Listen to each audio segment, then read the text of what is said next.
Tout d'abord, bonjour. Pour faire le métier de pizzaiolo, il faut avoir d'abord une attitude naturelle. Il faut bien aimer travailler avec les mains, il ne faut pas avoir peur de se salir. Il faut bien aimer la cuisine, il faut bien aimer manger, il faut bien aimer faire plaisir aux gens.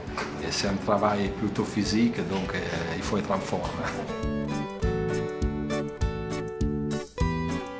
Je crois avoir entendu que la pizza est née à Napoli et elle était faite la première fois pour la reine Margherita. Au début, c'était fait comme cadeau pour un roi, donc je dirais que c'est un produit noble d'accession, mais c'est un produit pour tout le monde finalement.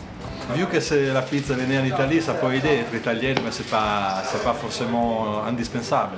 Par contre, c'est vrai qu'avec un petit accent, en France, ça passe mieux la pizza.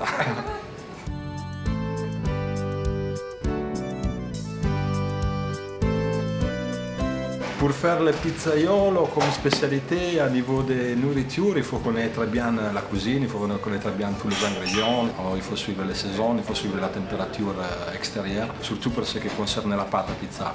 Parce que pour la faire bien lever, il faut regarder la température qui est à l'extérieur. Et après, pour ce qui concerne les ingrédients à mettre sur la pizza, il faudrait suivre un peu les saisons et utiliser des produits frais de saison.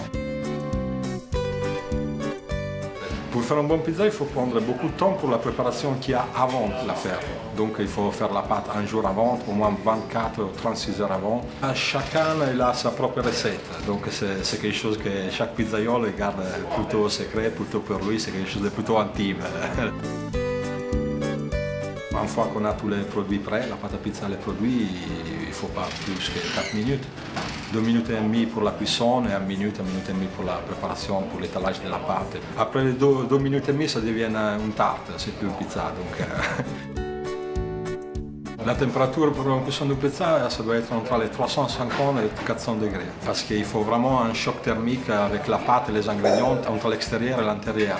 Surtout un bon four. Nous, les nôtres, on l'a fait venir de l'Italie, à Napoli. Pour l'amener, c'était difficile. On a dû faire un transport exceptionnel. Les clients aussi, ils remarquent la différence. Et c'est quelque chose de très difficile pour quelqu'un qui n'est pas du métier, remarquer vraiment la différence entre une pizza et une autre. Cuire une pizza avec le feu plutôt qu'avec la chaleur conducteur électrique, ça donne un saveur un peu plus fumé, un peu plus réel, disons.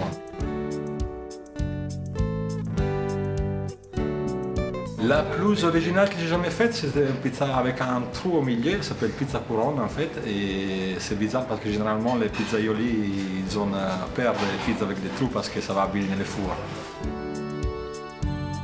Pour ce métier, comme dans tous les métiers dans le monde, je pense que l'évolution ne s'arrête jamais. Si vous avez envie d'apprendre un peu de langue et vous avez envie de voyager, ça c'est vraiment le métier idéal, disons. Des restaurants italiens, pour ce que je sais moi, il y en a partout dans le monde. Une fois j'ai fait un voyage en Tibet, j'ai trouvé un restaurant italien même à Katmandou. Donc, moi personnellement, je n'ai jamais connu quelqu'un dans ma vie qui n'aime pas la pizza. Donc on peut la faire un peu dans toutes les façons, on peut la faire en façon plus artisanale comme on fait ici dans ce restaurant. On peut choisir de la faire à la maison, au restaurant, dans un camion, de la faire pour soi-même, pour la famille, pour gagner propre vie comme je fais moi. Et si tu le fais pour gagner seulement l'argent, à bout d'un moment, à bout de 2 ans, là, t'en as marre.